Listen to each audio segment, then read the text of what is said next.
அன்பார்ந்த Joy TV நேயர்களுக்கு அன்பின் வாழ்த்துக்கள். வேதத்தை அறிந்து விடுதலை பெறு என்ற நிகழ்ச்சியை கர்த்தரின் விடுதலை ஊழியத்தின் சார்பாக நடத்தி கொண்டிருக்கிற இந்த நிகழ்ச்சிக்கு உங்களை யாவரையும் அன்போடு வரவேற்கிறேன். இன்றைய நாளிலும் நாம் தொடர்ச்சியாக மத்தேயு சுவிசேஷத்தை நாம் தியானித்து வருகிறோம். இன்றைக்கு 14ஆம் அதிகாரத்தில் பின்பகுதியாக செகண்ட் போர்ஷன் நம்ம இன்றைக்கி தியானிப்போம். அதில் முக்கியமாக நிறைய சத்தியங்கள் இருக்கிறது. ஒரு சில காரியத்தை மட்டும் நம்ம போதித்து பேசிட்டு கொண்டு வரோம். கடந்த வாரத்தில் நீங்கள் யாராவது ஜாய் டிவியில் போய் பார்க்கணுன்னா பாருங்கள். கடந்த வாரம் கொடுத்த செய்தி இயேசு கிறிஸ்து மனதுருகிற தேவன் என்ற தலைப்பில் கொடுத்தோம். இன்றைக்கு பாருங்கள், இந்த பேதுரு ஆண்டவர் கடலில் நடந்தோடனே நீரேயானால் என்னையும் கடலில் நடக்க செய்யுன்னு சொல்கிற சம்பவம் எல்லாரும் அறிந்தது தான். நான் படிக்கிறேன். மத்தேயு 14ஆம் அதிகாரம் 26. அவர் கடலின் மேல் நடக்கிறதை சீஷர்கள் கண்டு கலக்கமடைந்து ஆவேசம் என்று சொல்லி பயத்தினால் அலறினார்கள். உடனே இயேசு அவளுடனே பேசி, திடன் கொள்ளுங்கள், நான் தான், பயப்படாதிருங்கள் என்றார். பேதுரு அவரை நோக்கி, ஆண்டவரே, நீரேயானால் நான் ஜலத்தின் மேல் நடந்து உம்மிடத்தில் வர கட்டளையிடும் என்றான். அதற்கு அவர் வா என்றார்.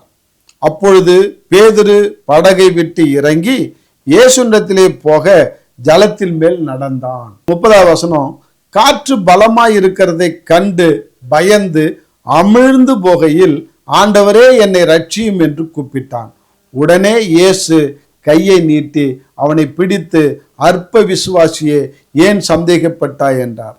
அன்பாலே, இந்த இடத்துல தான் இருக்கிற ஆழமான சத்தியத்தை நான் உங்களுக்கு சொல்லிக் கொடுக்க விரும்புகிறேன். என்னவென்றால், இங்கு இயேசு கடலில் நடந்து வர்றதை பார்த்துட்டு படகுல இருக்கிறவங்க ஆவேசம் என்று பயந்தார்கள். அதாவது பேயு பிசாசு இருக்குமோன்னு பயந்தாங்க, அலறினார்கள் என்று பார்க்கிறோம். அப்பதான் இவர் சொல்றாரு, பயப்படாதீங்க, நான் தான் அப்படின்றார், உங்க தலைவர் தான் அப்படின்றார். அப்ப இவங்க என்ன செய்யறான்? பேதுரு ஆண்டவரை நோக்கி, நீரேயானால் நானும் ஜலத்திலே நடந்து வர கட்டளையிடுன்றார். கட்டளையிடும், அதான் வார்த்தை. அப்ப ஆண்டவர் சொல்றாரு, அதற்கு வா என்றார். பேதுரு படகை விட்டு இறங்கி கடலிலே நடந்தான். வா, அந்த வா என்ற வார்த்தை தான் ரேமா அப்படின்னு சொல்லுவாங்க.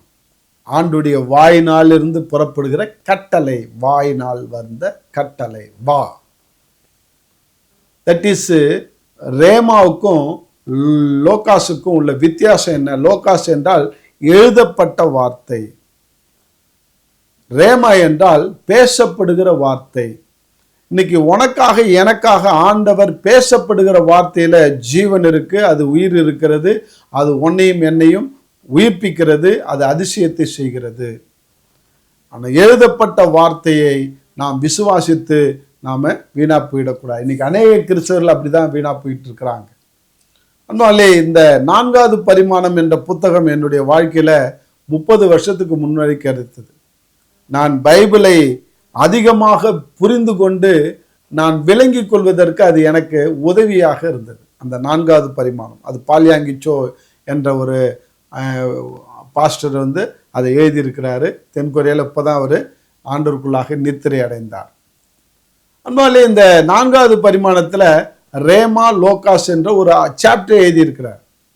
அதில் இந்த பேதுருனுடைய காரியத்தை அழகாக பதிவு பண்ணியிருக்கிறார்.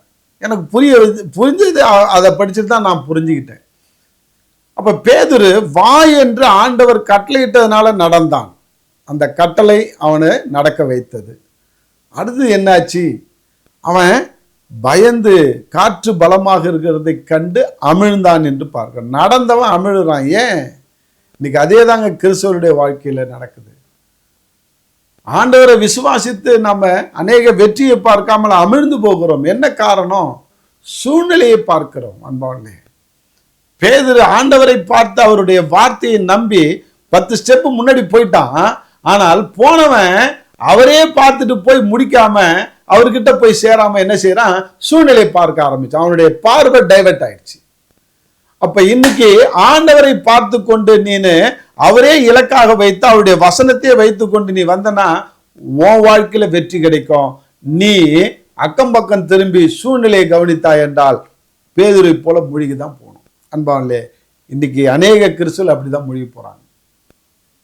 பாருங்க, பாலியங்க அதுல நடந்த ஒரு சம்பவத்தை, அவர் ஊர்ல நடந்த சம்பவத்தை சொல்றார். 3 பெண்கள் ஒரு ஆத்தை தாண்டி அவங்க கிராமத்திலிருந்து டவுனுக்கு போய் ஒரு பெரிய கன்வென்ஷன் கூட்டத்தில் கலந்து கொள்றதுக்காக வராங்க. ஆத்துல பயங்கரமா வெள்ளம் போயிட்டு இருக்கு. அப்ப அந்த 3 பெண்களும் சொல்றாங்கல்ல, பேதுரு தண்ணி மேல நடந்தார்ல, நாமளும் நடக்கலாம், விசுவாசத்தோட நம்ம நடப்போம் அப்படின்னு சொல்லிட்டு அந்த 3 பெண்மணிகளும் அந்த பெண்கள் என்ன செஞ்சாங்க, தண்ணி மேல இறங்கிட்டாங்க. இறங்குனா வெள்ளம் வந்து அவங்கள ஏத்துட்டு போய் 3 பேருமே பிணமாக ஒதுங்கினாங்க. அந்த ஊர் மக்கள் எல்லாம் ஆண்டவரையும் தூஷித்ததான், அந்த பிள்ளைகளையும் தூஷித்ததான். இது என்ன காரணம் அப்படின்னாக்கா, எழுதப்பட்ட வார்த்தையை விசுவாசித்து அவர்கள் பரீட்சையில இறங்கினதுனால அவர்களுக்கு தோல்வி கிடைத்தது. இங்க அதுதான் சொல்றாரு லோகாஸ் அப்படின்னு. ஆண்டவர் உனக்காக பிரத்யோகமாக பேசுகிற வார்த்தை, பேசப்படுகிற வார்த்தை தான் ரேமா. அதுதான் ஜீவன் உள்ளது. அது ஜீவனுள்ள வார்த்தை. உனக்கும் எனக்கும் அது அதிசயத்தை அற்புதத்தை செய்கிற வார்த்தை என்றார். பேதுருக்கு கட்டளையிட்டார், வா என்று கட்டளையிட்டார். அவருக்காக தனியாக பிரத்யோகமாக பேசுகிற வார்த்தை. அதனால அவன் நடந்தான் என்று பார்க்கிறோம்.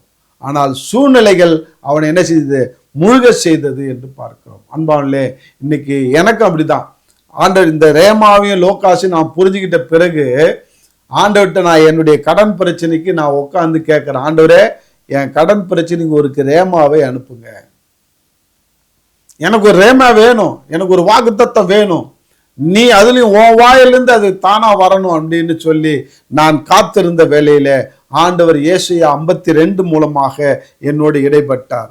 ஏசாயா 52 3வது வசனத்தை நீங்க வாசித்து பார்த்தீங்கன்னா தெரியும். அதுல என்ன போட்டிருக்கு அப்படின்னாக்கா, ஆண்டவர் சொல்றார், விலையின்றி விற்கப்பட்டீர்கள், பணமின்றி மீட்கப்படுவீர்கள் என்று கர்த்தர் சொல்கிறார் என்று. அன்பாலே, இன்னைக்கு விலையின்றி விற்கப்பட்டீர்கள், பணமின்றி மீட்கப்படுவீர்கள் என்று சொன்ன அந்த ரேமா என் வாழ்க்கையில ஒரு ஜீவனை கொடுத்தது. அந்த வாக்குத்தத்தம் நிறைவேறியது. அப்ப நான் ஆண்டவர்கிட்ட கேட்கிறேன், என்ன ஆண்டவரே எனக்கு ஒரு ரேமாவை கொடுத்துட்டீங்க, விலையின்றி விற்கப்பட்டீர்கள், அது பாஸ்ட் டென்ஸ், இறந்த காலத்துல இருக்கு. பணமின்றி மீட்கப்படுவீர்கள், பணமே இல்லாம உன்னை மீட்கிறேன், இது ஃபியூச்சர் டென்ஸ், எதிர்காலம் நடக்க போறது. இப்ப எனக்கு இந்த வார்த்தைக்கு அர்த்தம் தெரியல, எனக்கு சொல்லிக் கொடுங்கன்னு கேட்கும்போது ஆண்டவர் சொன்னாரு, உன் தகுதிக்கு மீறி நீ கடன் வாங்கி நீ கடன்காரனா ஆயிட்ட, விலை இல்லாமல் வித்துட்ட, விலையின்றி விற்கப்பட்டீர்கள், நீ வித்துட்ட, உன்னைய அடிமையாட்டம் இருக்கிற, உன்னை பணமே இல்லாம நான் மீட்க போறேன்னாரு. அப்பதான் நான் கேட்கிறேன், ஆண்டவரே நான் வாங்கினதெல்லாம் கவர்மெண்ட்ட கடன் வாங்கல, இல்லை இது சொசைட்டி லோன் போடல, நாங்கள்லாம் பிரைவேட் ஃபைனான்ஸ் வாங்கியிருக்கிறேன், அவன் வட்டியும் மூலமா கொடுத்தாதான் என்னை விடுவான். இன்னைக்கு வேற ஒரு ஆட்சி வந்துனாக்கா எல்லா கடனும் தள்ளுபடி பண்றதுக்கு நான் கவர்மெண்ட்ல கடன் வாங்கலையேன்னு சொல்ல. அப்பதான் சொன்னாரு, நான் வாக்கு மாறாத தேவன்னார். அப்பதான் கேட்டேன் நான் ஆண்டவர்கிட்ட, ஆண்டவரே ஏதாவது லாட்டரி சீட்டு வாங்குவா, அதுல ஏதாவது 5 லட்சம் 10 லட்சம் ஊந்துனாக்கா கடனை கொடுக்க போறீங்களா? அப்பதான் சொன்னாரு, நீ யார் ஆயிட்டேன்னாரு, நான் கிறிஸ்தவன் ஆயிட்டேன்னு. அப்ப லாட்டரி சீட்டு வாங்குறது, சீட்டாடுறது, கிண்டி ரேஸுக்கு போறது, இதெல்லாம் குறுக்கோயில சம்பாதித்து தப்புன்னார். ஆமா ஆண்டவரே என்ன. அப்புறம் எப்படி ஆண்டவரே மீட்பீங்க அப்படின்னும் போது தான் நான் திரும்பியும் கேள்வியை கேட்டு பதிலையும் சொல்றேன், ஏதாவது புதையல் கிடைக்குமான்னு கேட்டேன். அடுத்தது அப்பதான் சொன்னாரு, புதையல் கிடைச்சா யாருக்கு சொந்தம், அது கவர்மெண்ட்டுக்கு சொந்தம், நீ அதை எடுத்துக்கிட்டா உன்னை அரெஸ்ட் பண்ணி உள்ள வச்சிருவாங்களே அப்படின்னாரு. ஆமா ஆண்டவரே, பின்ன எப்படி ஆண்டவரே பணம் இல்லாம மீட்பீங்க அப்படின்னு சொல்லி நான் அவர்கிட்ட ஃபைட் பண்ணும்போது தான் ஒரு வார்த்தை ஆண்டவர் அனுப்புனார். என்னன்னா, நான் வாக்கு மாறாத தேவன். அதை கேட்ட உடனே நடுங்க ஆரம்பிச்சாங்க. ஆண்டவர் வாக்கு கொடுத்தாருன்னா வாக்கு தவற மாட்டார். மனுஷன் வேணா தவறலாம், ஆண்டவர் தவற மாட்டார். இதை கேட்டுக்கொண்டிருக்கிற அன்பு சகோதரனே, ஆண்டவர் உனக்குன்னு ஒரு ரேமாவை கொடுத்தாருன்னா கொடுத்தது தான். அந்த ரேமா நிச்சயமாக உன் வாழ்க்கையில ஒரு பெரிய ஜீவனை உண்டு பண்ணும். என் வாழ்க்கையில உண்டு பண்ணுச்சு. அப்பதான் நான் நடுங்கினேன், ஆண்டவரே அதிக பிரசங்கித்தனமா நான் கேள்வி கேட்டுட்டேன், என்னை மன்னிச்சிருங்க, நீ வாக்கு கொடுத்துட்டீங்க, விலையின்றி விற்கப்பட்டீர்கள், பணமின்றி மீட்கப்படுவீர்கள் என்று சொல்லிட்டீங்க, நிச்சயமா மீட்பீங்க, அது ஓம்பாடுன்னு சொல்லி நான் அப்படியே ஆண்டவரை நம்பினேன், விசுவாசித்தேன். அன்பாலே, அந்த ரேமா என் வாழ்க்கையில நடந்தது. விலையின்றி விற்கப்பட்டேன், நான் பணமே இல்லாமல் ஆண்டவர் மீட்டார். எப்படி பணம் இல்லாமல் மீட்டார் என்பதை நான் விலாவரியே என்னுடைய சாட்சியில சொல்லியிருக்கிறேன். என்னுடைய சாட்சியை நீங்க போய் பார்த்து கேளுங்க. LPH பண்ருட்டி அப்படின்றது எங்களுடைய யூடியூப் சேனலுடைய பெயர், LPH பண்ருட்டி. கீழே போர்டில் கீழே இதில் வரும், அதை பாருங்கள். அதில் என்னுடைய சாட்சியை இயேசுவேன்னு சொல்லி என்னுடைய சாட்சி அதில் இருக்கும். அதில் நீங்கள் 3 மணி நேரம் ஓடும். நீங்கள் நல்லா உட்காந்து 2.5 மணி நேரம் உட்காந்து கேளுங்க. அதில் விலாவரியாக எப்படி என்னை மீட்டெடுத்தார் என்றதை நான் சொல்லியிருக்கிறேன். ஒரு முறை கேளுங்க. ஆண்டவர் என் வாழ்க்கையில் எப்படி அற்புதம் செய்தார், எப்படி மீட்டெடுத்தார், இந்த வாக்குத்தத்தத்தின்படி எப்படியாக என்னை தலைநிமிர செய்தார் என்பதை அதில் நான் விலாவரியாக சொல்லியிருக்கிறேன். கேளுங்க அன்பாலே, நிச்சயமாக ஆண்டவர் அது உங்களுக்கு பிரயோஜனமாக இருக்கும். இல்லைன்னா டேவிட் கேசவன் போடுங்க. டேவிட் கேசவன் போட்டாலே என்னுடைய முகம் வரும், என்னுடைய சாட்சி வரும். அதை முதக்கிறேன். கிரைஸ்ட் காலிங்கில் அது இருக்கிறது. அன்பாலே, இன்னைக்கு ஏன் இதை நான் சொல்றேன்னாக்கா, ஆண்டவர் வாக்கு மாறாத தேவன். எனக்கு ரேமாவை அனுப்பினாரு, அந்த ரேமாவின் படி என்னுடைய வாழ்க்கையில நடத்தினார். இன்னைக்கு நான் சூழ்நிலையை பார்க்கவில்லை. என்னுடைய சூழ்நிலைகள் எல்லாம் ஜீரோவா இருந்தது. என்னுடைய சூழ்நிலைகள் எல்லாம் கேள்விக்குறியா இருந்தது. ஆனால் இந்த பேதுருவோ சூழ்நிலை பார்த்ததுனால மூழ்கி போனா. இன்னைக்கு நீ சூழ்நிலையை பார்க்கிறாயா, ஆண்டவர் முகத்தை பார்க்கிறாயா, ஆண்டுடைய வார்த்தையை பார்க்கிறாயா? அவர் அந்த ஆண்டுடைய வார்த்தை ஜீவனுள்ள வார்த்தை. அந்த வார்த்தையை நம்பி நாம செயல்படும் பொழுது, அந்த வார்த்தையே நோக்கி பார்க்கும்போது, அதையே விசுவாசித்து நம்ம மெடிடேட் பண்ணும்போது, அந்த வார்த்தை நமக்கு உயிருள்ள வார்த்தையாக அதுக்கு நமக்கு அற்புதத்தை அதிர்ஷ்டத்தை செய்யும். என் வாழ்க்கையில் செய்தது. அன்பாலே, இங்க இயேசு கிறிஸ்து இங்க வந்து சொல்றாரு, அற்ப விசுவாசியே, அற்ப விசுவாசியே ஏன் சந்தேகப்பட்டாய்? இன்னைக்கு உன் வாழ்க்கையில என் வாழ்க்கையில இன்னைக்கு அற்புதம் நடக்காததுக்கு காரணம் என்னன்னா, அந்த அற்ப விசுவாசமும் சந்தேகம் தாங்க. இன்னைக்கு அநேகருடைய வாழ்க்கையில் இன்னைக்கு இந்த சந்தேக புத்தி இன்னைக்கு ஆண்டுடைய கிரியை நடப்பிக்க முடியாதபடிக்கு தடை செய்கிறது. அந்த அற்ப விசுவாசம் ஆண்டுடைய வாழ்க்கை, ஆண்டவர் நம்முடைய வாழ்க்கையில அற்புதம் செய்யாதபடிக்கு தடை செய்கிறது. ஏனென்றால் நாம் சூழ்நிலையை பார்த்து விடுகிறோம், மனுஷனை பார்க்கிறோம், சூழ்நிலையை பார்க்கிறோம், நம்மளை பார்க்கிறோம், நம்ம மேல நம்பிக்கை வைக்கிறோம். அன்பாலே, இன்றைக்கு ஆண்டவர் மேல நம்பிக்கை வையுங்கள். சூழ்நிலையை பார்க்கலைங்க.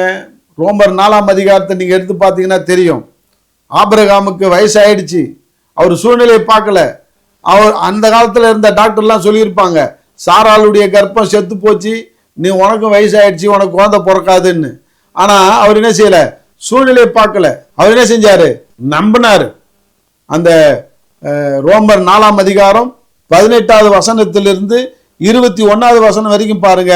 அவரு 4-5 காரியத்தில் அவரு கரெக்டா இருந்தார். எப்படின்னாக்கா, 1, நம்புவதற்கு ஏதுவில்லாதிருந்தும் அதை நம்பிக்கையோட விசுவாசித்தார். அடுத்து 2வது காரியம் 19ல பார்க்கிறோம், அவர் விசுவாசத்தில் பலவீனமாய் இருக்கவில்லை. 3வது, தன்னுடைய சரீரம் செத்து போனதையும் சாராளுடைய கர்ப்பம் செத்து போன எண்ணாது இருந்தார். 4வது, தேவன் வாக்குத்தத்தம் பண்ணியதை நிறைவேற்ற வல்லவராய் இருக்கிறார் என்று முழு நிச்சயமாய் நம்பி தேவனை மகிமைப்படுத்தி விசுவாசத்தில் வல்லவனானார். இதுதான் ஆபிரகாம்கிட்ட நீ நானும் கத்துக்கொள்ளணும். முழு நிச்சயமாய் நம்பி விசுவாசத்துல வல்லவனானார். ஏன்? தேவன் வாக்கு மாறாத தேவன். அவர் வாக்கு கொடுத்துட்டாருன்னா நிச்சயமா நடக்கும். ஆண்டவர் தான் எனக்கு வாக்கு கொடுத்தார். பாரு, நட்சத்திரத்தை பாரு, திரளான மணலத்தனையான ஜனங்களை உனக்கு நான் புத்திர சுகாரமா கொடுக்க போறேன், உனக்கு பிள்ளைகளா கொடுக்க போறேன், எண்ண முடியாத அளவுக்கு உனக்கு நான் சந்ததியை உருவாக்க போறேன்னு சொன்னது யாரு? தேவன். அதை அவர் என்ன செஞ்சாரு? வாக்குத்தத்தை நிறைவேற்ற வல்லவராய் இருக்கிறான்னு முழு நிச்சயமாய் நம்பினான். எல்லளவு சந்தேகப்படல. இன்னைக்கு பேதுருனுடைய வாழ்க்கையில முழுகினதுக்கு காரணம் என்ன? சந்தேகம். ஆனால் தான் அற்ப விசுவாசி ஏன் சந்தேகப்பட்டாய் என்று கேட்க, ஐயோ முழுவிடணும், ஐயோ இந்த காற்று வருது, இந்த கடல் வருது, இப்படி எழும்பி வருது, நான் முழுவிடணும்னு நினைச்சா முழுவிட்டான். அன்பாலே, இன்னைக்கு சூழ்நிலைகள் ஒன்னே என்னையும் முழுக செய்கிறது. இன்றைக்கு சூழ்நிலையை பார்க்காத, ஆண்டுடைய ரேமாவை பார், ஆண்டுகிட்ட இந்த வாக்குத்தத்தத்தை வாங்கு. உன்னுடைய பிரச்சனைக்கு உட்காந்து ஜெபம் பண்ணி ஆண்டுகிட்ட வாக்குத்தத்தை வாங்கி அதை நோக்கி பாரு. ஆண்டு நிச்சயமா உன் வாழ்க்கையில் ஒரு விடுதலையை தருவாரு. உனக்கு அது புரியலன்னா எனக்கு ஃபோன் பண்ணு, பேசுங்க. யாரா இருந்தாலும் நான் சொல்லித்தரேன். இன்னைக்கு நான் 15 நிமிஷத்துல பேசணுன்றதுனால ஷார்ட்டா முடிக்கிறேன். இன்னைக்கு நீ விலாவரியா எனக்கு ஃபோன் பண்ண, நான் உனக்கு விலாவரியா நான் கற்றுக் கொடுப்பேன். இல்லது எங்க காலேஜில் சேருங்க. ஆண்டவர் உங்களை ஆசீர்வதிப்பாராக.